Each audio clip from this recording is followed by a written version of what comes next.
alcohol survivors. Now, I didn't have a hero growing up.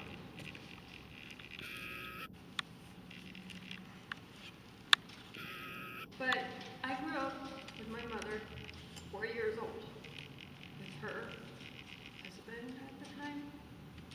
We lived in a one-bedroom house on a secluded corner lot. Now, he was an avid huntsman, loved his hunting, loved his guns, loved his drinking. I remember this was a man that, at 4 years old, when my mother would be at work, would come in to rape me. Not just molest, but rape and gore. He would take me out hunting with him one day. I was 4, maybe on the cusp of 5, because it was rabbit season. So we go out in the woods, and he takes his double-barrel shotgun and points it at me. Thank you. And tells me, you don't say a word to your mother. Turns, finds his rabbit, and kills the rabbit. He says, if I can kill a rabbit, I can kill you. A few days later, I went to my grandparents' house, and my grandpa gave me a wonderful, wonderful gift. He gave me nylon thread. Now, Grandpa was from the military in World War II. He knew about booby traps. So at 4 years old, with nylon string, he taught me how to tie nylon string to make my room safe. He didn't know why I needed to make my room safe. It didn't even occur to him. But he gave me 2 spools of thread. That night, I went home, made my little booby traps like Grandpa showed me, went into my closet with the jump rope on the closet door, pulled it, tied it to my toy box, and got in the toy box and said, please don't let me die here. This went on for 2 years. So we moved from the secluded house within 2 years to a trailer. Now I have a bedroom, and my mom and her whatever has a bedroom. I crawl out, maybe at 6 years old, because I hear fighting, yelling, screaming, coming from the living room. I'm hiding, and I know how to do the military crawl. If anyone is a military brat, you know how to do the military crawl. So I hide behind a chair. And anyone who grew up in the 80s knows the old, like fabric, fibrous chairs with the wood. Yeah, I hid behind that. And he pulled out a pistol on my mom. I'm 6 years old. I don't know if I made a sound or if my cat made a sound, but he yelled at her to go make sure I was still in my room. So I booked it right back to my room. I looked like I was asleep, pretended like everything was fine. Next morning, went to school. I never made it through my kindergarten class. I don't know what happened in the couple hours from the time the bus got me to the time my mother and my grandmother picked me up, but she filed for divorce that day. It took him pulling a gun on her for her to wake up. But the abuse didn't stop there. I couldn't tell anyone. I had to be silent. I had to be out of the way.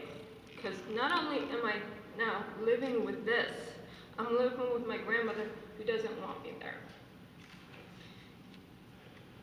My grandfather adores me. I'm his little girl. Grandma hates me. Or at least this is my perception growing up. So I keep on to being very secluded to myself till I'm 16. At 16, I tried to commit suicide. So Grandma and Grandpa took me to a counselor.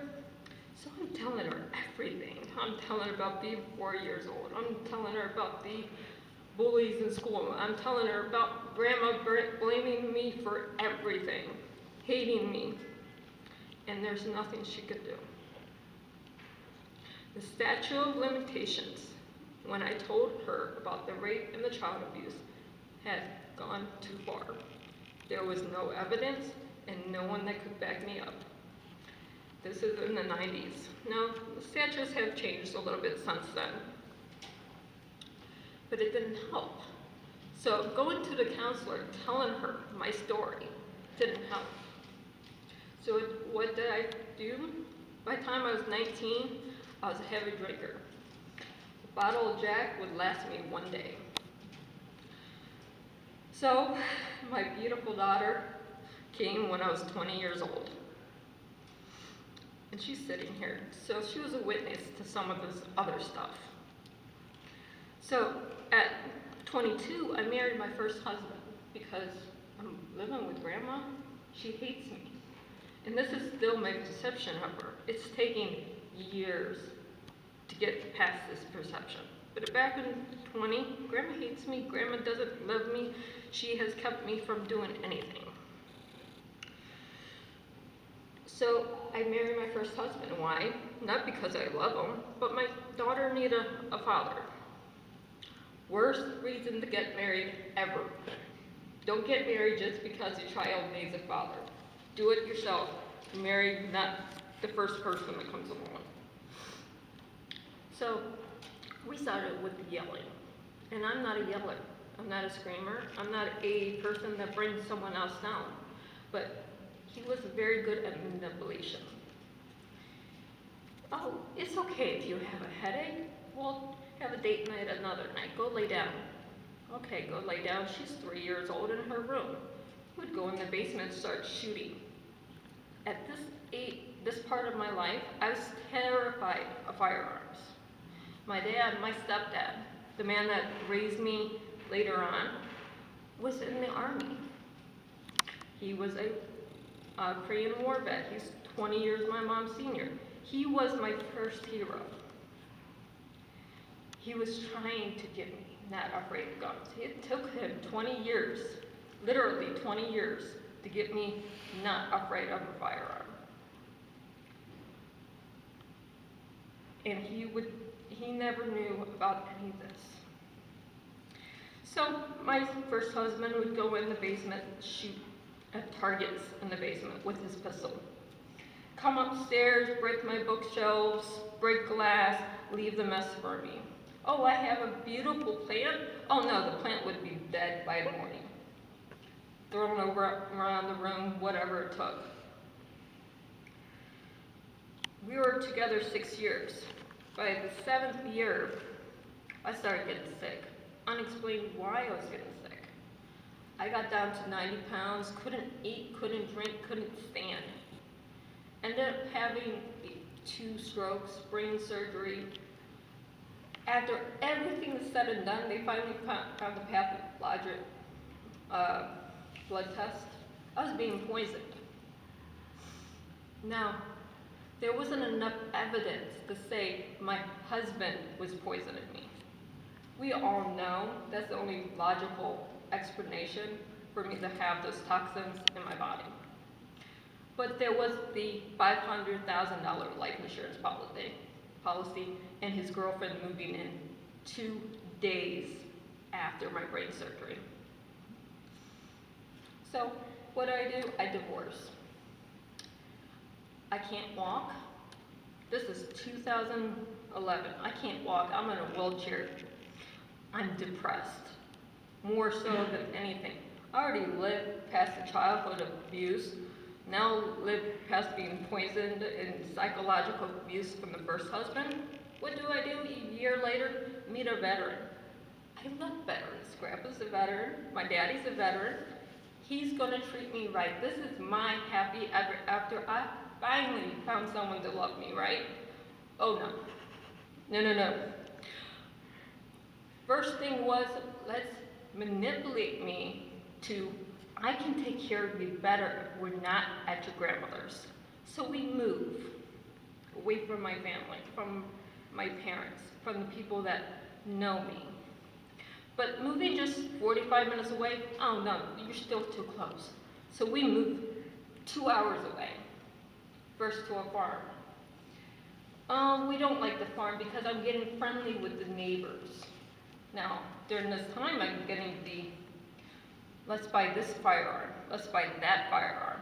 Oh, you don't like this? I'm gonna yell at you and push you around because you're playing a video game that, there's nothing wrong with it. You bought the video game, you said I could play it, you're working on the car, but I'm being yelled at. I'm having things thrown at me. The table's being upset. It's not physical yet, it's just all mental, a bunch of yelling. So we moved to the second house, 6 months later. Okay, I tumbled down the steps. Oh, it is an accident. I'm sorry. How did that happen? It won't happen again. A year later, we get married because we're going on a trip to Vegas. Now, I'm in Vegas. No one's going to listen to me that I'm getting ready to marry this wonderful, distinguished veteran with all these awards and ribbons. He's not violent. I'm obviously falling down the steps by myself. I can't walk because I'm in a cane right now. So I'm just falling and tripping because of that. It's my own medical why I have bruises and everything. If you say no, you don't want to marry him, what's going to happen? You're going to be in the hotel room with him. You're going to be on the plane ride back, and you still have to get back home and get your stuff. So I say yes. I say yes, knowing I want to say no. I'm seeing the warning signs, but I didn't understand I had help not that far away. We moved to this third house. 4 times in less than 2 years we moved. Now, if you're in the military and actually on base, that's not uncommon. But we're not on base. We're here. Now the abuse is getting physical. The falls down the steps, the being put into the bookshelves, the going through the kitchen table. She's watching us. My daughter, twice, snuck out of the house to call 911. The last time was 2 o'clock in the morning when he was choking me. We left, but the abuse didn't stop. He's a distinguished veteran, remember? He has connections. So we're filing for divorce. We are now 2 hours apart from each other, but I'm being accused of breaking and entering into his house to poison him. I'm being accused of breaking into his house to steal his firearms. I'm being accused that I was the one abusing him. Now I'm going to back up. He's a veteran. So his doctors, as part of his treatment, asked me to record or find a way to show them what he's like during a outburst. What happens with all this tape? They don't want him. They don't want to see what he's like. There's 70 hours of tapes that I had collected over the years. Okay, I have all those tapes, audio, video. You can hear me crying, you can hear me yelling for help. I have 70 hours of tapes. He's messing with my career now, because now I'm an author. He made me write my first book. I'm thankful for that, because it gave me the strength to do what I do now. But he gave me 70 hours of tapes that I started releasing to the public. It took releasing all 70 hours of tapes and contacting the Veterans Administration and the Veterans Secretary in order to get a divorce, in order to make him stop. Because it wasn't just that, now he's sending death threats. He hired someone to threaten to kill me during our divorce. Now, we actually have documentation on this. This is in the courts. He was prosecuted for that. But I didn't understand there was places like this. I could get help. I could talk to other people. It took me connecting with Rain to find groups that I could heal, because it wasn't just my body that was violated. It was my mind, it was my soul. And that anger, that everything needed to be let out. Now, some of it comes out in my writing, some of it doesn't. Some of it has to come out like I am today. But we are all here because we all go through it. It doesn't matter if we're the victim ourselves going through the abuse, or if we're the child seeing the abuse because it hasn't got to the physical to them yet. We are all the victims, but we are the survivors. It takes us speaking up to make sure we don't have victims that cannot speak, the ones that are no longer with us. We can't leave this to just talking in little groups. We have to get it from the shadows into the light, because without us, the survivors, there's going to be another victim. Thank you.